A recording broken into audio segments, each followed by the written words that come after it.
Next deck, guys, here we have Mighty Miner Log Bait. This is my favorite deck of all time, so I'm actually really excited to finally put this on a list, of decks to look out for, because I feel like you haven't had to look out for this deck for years. But with the introduction of Hero Goblins, I do think that this deck will finally get the thing that it needed to actually come back to the game and into the meta, because I feel like the reason that this deck wasn't really that strong was because the other decks were simply just better. But on top of the deck simply just being better, I do think that this deck lacked a little bit of offense and maybe a little bit of defense in specific matchups as well. But the Hero Goblins is like the perfect fix for that. It definitely like covers most of the weaknesses for this deck, and the Goblins just work really, really nicely, and they are getting a massive buff. So this deck is going to be insane, guys. And honestly, you guys may be wondering, why do I have the E-Spirit now and not the Ice Spirit? And to be honest, the Spirit really doesn't matter in my opinion.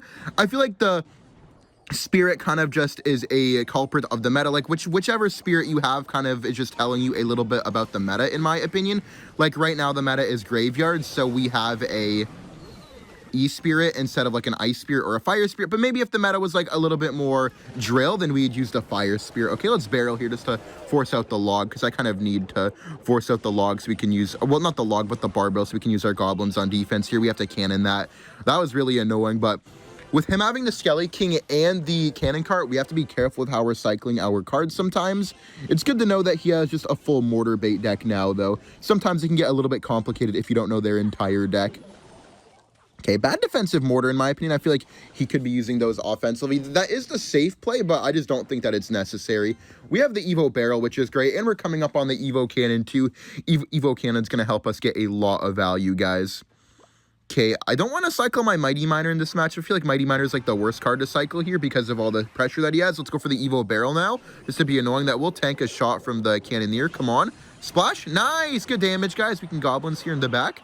Then we can Mighty Miner directly at the bridge on top of the Cannon Cart. Then we get a nice Princess on defense as well. Just put it in the middle and be annoying. Okay, we need to cycle back to a Mighty Miner, though, guys, so we can get a Mighty Miner on top of that Skelly King. Our cycle is a little bit cooked, but we can try to fix it. Log here on top of the gang, and then we go for the Mighty Miner. Yo, 2 hits. Perfect, we take that. Okay, I'm gonna ability here.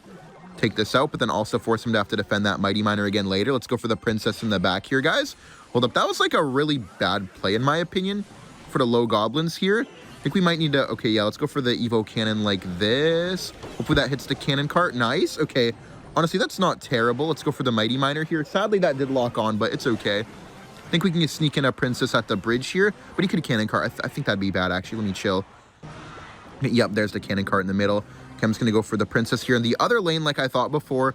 I want to pre-log on the Goblin gang. Oh, wait, give me 2, give me 2, give me 2, give me 2.